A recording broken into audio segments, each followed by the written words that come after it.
हमें कोई ऐसा गुप्त व्रत बतलाइए जो सब धर्मों से सरल हो, जिससे परिश्रम भी कम करना पड़े लेकिन फल अधिक मिले। हे नाथ, यदि आप मुझ पर प्रसन्न हो तो यह विधान बताइए। हे प्रभु, किस तप से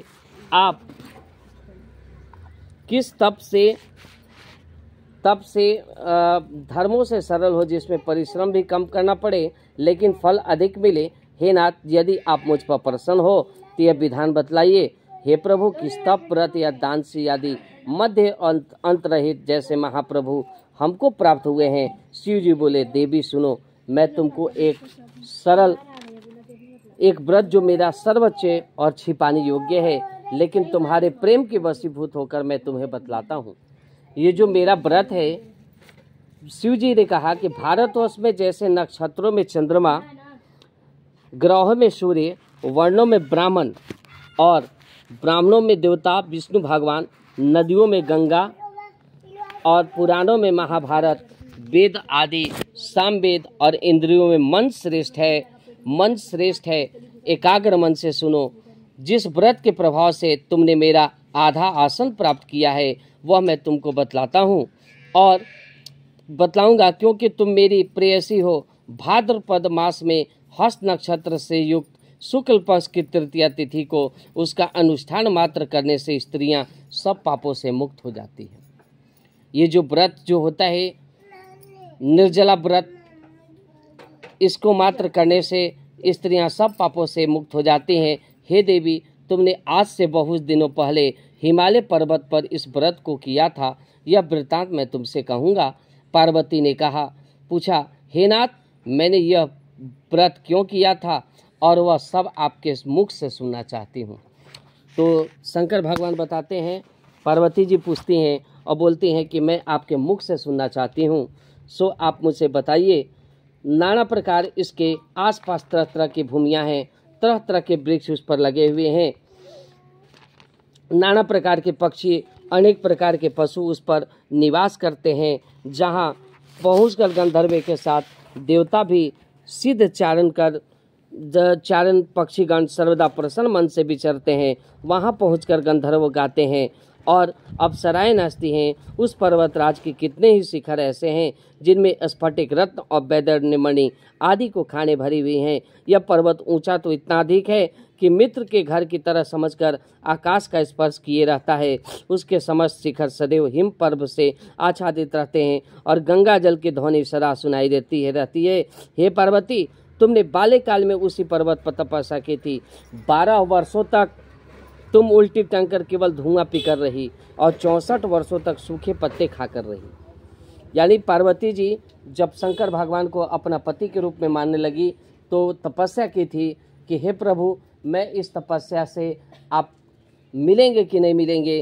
तो 12 वर्षों तक केवल तुम उल्टी टंकल केवल धुआं पीकर रही, पार्वती माता धुआं पीकर रही और 64 वर्षों तक सूखे पत्ते खाकर रही थी।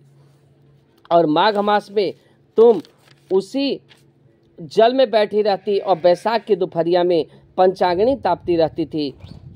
तुम्हारे पिता इस तरह के कष्ट सहन को देखकर बड़े दुखित हुए। पार्वती जी का पिता का नाम क्या था? हिमवान राजा हिमवान।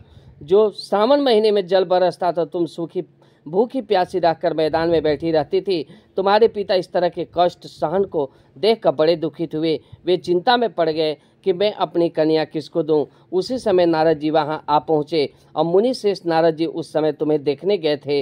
नारद जी को देखकर गिरि ने अर्धपाद आसन आदि देकर उनकी पूजा की और कहा, हे स्वामीन, आप किस लिए आए हैं? मेरा अहोभाग्य है, आपका आगमन मेरे लिए अच्छा है। नारद जी ने कहा, हे पर्वतराज सुनो, मैं भगवान विष्णु का भेजा हुआ आपके पास आया हूँ। आपको चाहिए कि यह योग्य कन्या रत्न किसी योग्य वर को दे। भगवान विष्णु के समान योग्य वर ब्रह्मा, इंद्र और शिव इनमें से कोई नहीं। इसलिए मैं यही कहूँगा, आप अपनी कन्या भगवान विष्णु को ही दे डालें।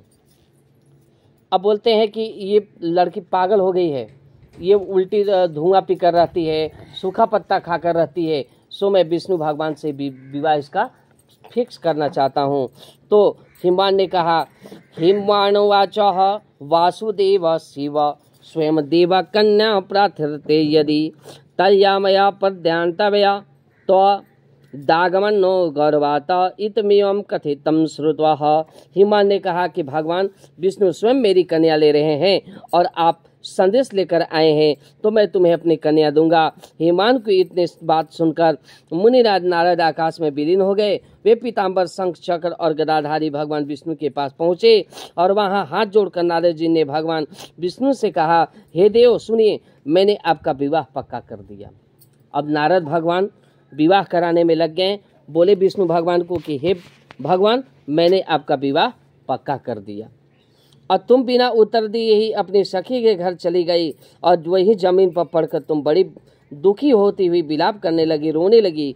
तुमको इस तरह के कष्ट को देखकर, प्रकार विलाप करते हुए देखकर सखी बोली, तुम क्यों इतनी दुखी हो, इसका कारण बताओ। तुम्हारी जो कुछ इच्छा होगी मैं यथाशक्ति उसको पूरा करने की चेष्टा करूंगी। बोले शंकर भगवान की जय, गौरी पुत्र गणेश भगवान की जय। जय जय श्री राधे, जय जय श्री राधे। उसको पूरा करने का चेष्टा करूंगी, इसमें कोई संशय नहीं। पार्वती जी बोली, मेरी जो कुछ अभिलाषा है उसे तुम प्रेम पूर्वक सुनो। मैं एकमात्र शिव जी को अपना पति बनाना चाहती हूँ, इसमें कुछ भी संशय नहीं। मेरे इस विचार को पिताजी ने ठुकरा दिया, इससे मैं अपने शरीर को त्याग दूंगी। पार्वती की इस बात को सुनकर सखिया ने कहा, शरीर का त्याग ना करो, चलो किसी ऐसे वन को चले जहाँ पिता को पता न लगे। ऐसी सलाह कर तुम वैसे वन में जा पहुंची। उधर तुम्हारे पिता घर घर तुम्हें खोजने लगे। दूतों द्वारा भी खबर लेने लगे कि कौन देवता या किन्नर मेरी पुत्री को हर ले गया। उन्हें मन ही मन कहा, मैं नारद जी के आगे प्रतिज्ञा कर चुका हूँ कि तुम अपनी पुत्री भगवान विष्णु को दूंगा। ऐसा सोचते सोचते हिमवान मूर्छित हो गए और बेहोश होकर जमीन पर गिर पड़े। गिरिराज मूर्छित होकर देखकर सब लोग हाहाकार करते दौड़ पड़े। जब होश हुआ तो सब पूछने लगे, गिरिराज आप अपनी मूर्छा का कारण बतलाइए। तो हिमवान ने कहा कि आप लोग मेरे दुख का कारण सुने, न मालूम कौन मेरी कन्या को हर ले गया है। ऐसा नहीं हुआ तो उसे किसी काले सांप ने काट लिया या सिंह खा गए होंगे। हाय मेरी बेटी कहाँ चली गई, किसी दुष्ट ने मेरी पुत्री को मार डाला। ऐसा कह वे वायु के झोंके से कांपते हुए वृक्ष के समान कांपने लगे।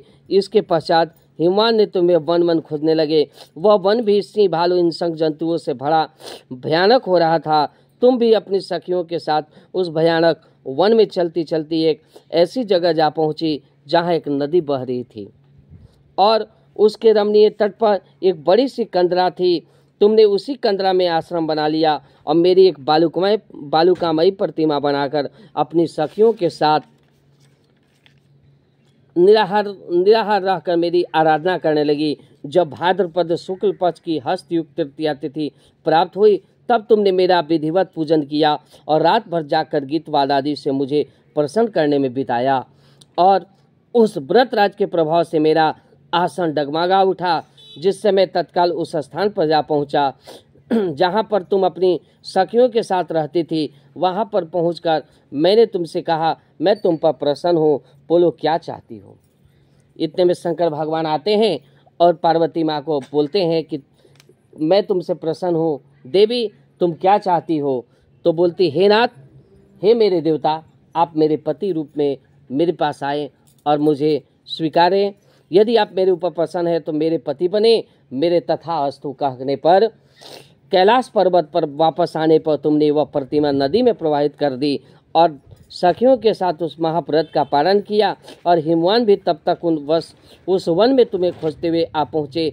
चारों दिशाओं में तुम्हारी खोज करते करते हुए व्याकुल हो चुके थे और इसलिए तुम्हारे आश्रम के समीप पहुँचते ही गिर पड़े। थोड़ी देर में के बाद उन्होंने नदी के तट पर दो कन्याओं को सोते हुए देखा।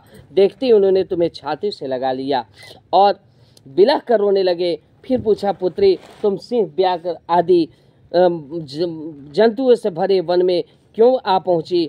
पार्वती ने उत्तर दिया, पिताजी मैंने पहले ही अपने आप को शिव जी के हाथों सौंप दिया। आपने मेरी बात टाल दी, इससे मैं यहाँ चली आई। हिमवान ने संतावना दी कि पुत्री मैं तुम्हारी इच्छा के विरुद्ध कुछ न करूँगा। वे तुम्हें अपने साथ ले घर आए अब मेरे साथ तुम्हारा विवाह कर दिए, इससे तुमने मेरा अर्धासन पाया। तब से आज तक किसी के सामने मुझे यह व्रत न प्रकट करने का अवसर नहीं प्राप्त हुआ। हे देवी, मैं यह बताता हूँ कि इस व्रत का नाम हरितालिका क्यों पड़ा। इस व्रत का नाम हरितालिका क्यों पड़ा? क्योंकि सखियां ने हर ले गई थी, इसलिए इसका नाम हरितालिका पड़ा। और पार्वती जी ने कहा कि हे प्रभु, आपने नाम तो बताया, अब इसकी विधि भी बताए, इसका क्या पुण्य है, क्या फल है, और यह व्रत कौन करे। और श्री शिव जी पार्वती जी से कहते हैं, हे देवी, मैंने समस्त स्त्री जाति की भलाई के लिए उत्तम व्रत बतलाया है। जो स्त्री अपने सौभाग्य की रक्षा करना चाहती है वह यत्नपूर्वक इस व्रत को करे। इस व्रत को करे और केले के खंभे आदि से सुशोभित एक सुंदर मंडप बनावे, उसमें रंग बिरंग के रेशमी कपड़ों से चंदवा लगाकर चंदन आदि सुगंधित द्रव्य से वह मंडप लिपवावे। फिर शंख, भेरी, मृदंग आदि बजाते हुए बहुत से लोग एकत्रित होकर तरह तरह के मंगलाचार करते हुए उस मंडप में पार्वती तथा शिव जी की प्रतिमा स्थापित करें। उस रोज दिन भर उपवास कर बहुत से सुगंधित फूल, सुगंध और मनोहर धूप, नाना प्रकार के नैवेद्य आदि एकत्रित कर मेरी पूजा करे और रात भर जागरण करे। ऊपर जो जो वस्तुएं गिनाई है उसके अतिरिक्त जो उस ऋतु में जो फल तथा फूल मिल सके विशेष रूप से रखे। बोलिए, हे शिव रूपे आपको नमस्कार है। हे शिव रूपे आपको सदा के लिए नमस्कार है। हे ब्रह्म रूपिणे आपको नमस्कार है। हे जगदात्री आपको नमस्कार है। हे सिंहवाहिनी संसार के भय से भयभीत मुझ दिन की रक्षा करे। और इस कामना की पूर्ति के लिए मैंने आपकी पूजा की है। हे पार्वती, मुझे राज्य और सौभाग्य दे, मुझ पर प्रसन्न होइए। इन्हीं मंत्रों के साथ पार्वती तथा शिव जी की पूजा करें, तदंतर विधिवत पूजन करें, फिर वस्त्र आदि जो कुछ हो इसका संकल्प करें। हे देवी, जो स्त्री इस प्रकार पूजन करती है वह सब पापों से छूट जाती है, उसे 7 जन्म तक सुख तथा सौभाग्य प्राप्त होता है। प्रेम से बोले विष्णु शंकर भगवान की जय। वह सदा दरिद्र पुक्त शोक शोकाकुल स्वभाव के लड़ाकी, सदा दुख भोगने वाली और उपवास न करने वाली स्त्री अंत में घोर नरक में जाती है। मांसाहार करने से बाघिन और दही खाने से बिल्ली हो जाती है और सब कुछ खाने से चिट्टी। और इस व्रत का व्रत जो स्त्री सौभाग्य रखना कर चाहती है वह यत्न पूर्वक इस व्रत को करे। और मिठाई खाने से चिट्टी और कुछ खाने से मक्खी हो जाती है। और तीज को अन्न खाने से सुकरी, फल खाने से बंदरिया, पानी पीने से जोंक और दूध पीने से सांपिन हो जाती है। उस रोज सोने से अजगरी और पति को खास करके धोखा देने से मुर्गी हो जाती है। और इसलिए सभी स्त्रियां व्रत अवश्य करें और दूसरे दिन स्वर्ण, चांदी, तांबा अथवा बांस के पात्र में अन्न भरकर ब्राह्मणों को दान दे और पारण करे। और जो स्त्री इस प्रकार व्रत करती है वो मेरे समान पति पाती है, और जब वो मरने लगती है तो तुम्हारे समान उसका रूप हो जाता है। मात्र सुन लेने से प्राणी को हरितालिका व्रत की कथा सुन लेने से प्राणी को 1000 अश्वमेघ और सैकड़ों वाजपेयी यज्ञ करने का फल प्राप्त होता है। प्रेम से बोलिए शंकर भगवान की जय। गौरी पुत्र गणेश भगवान की जय। जय जय श्री राधे, जय जय श्री राधे।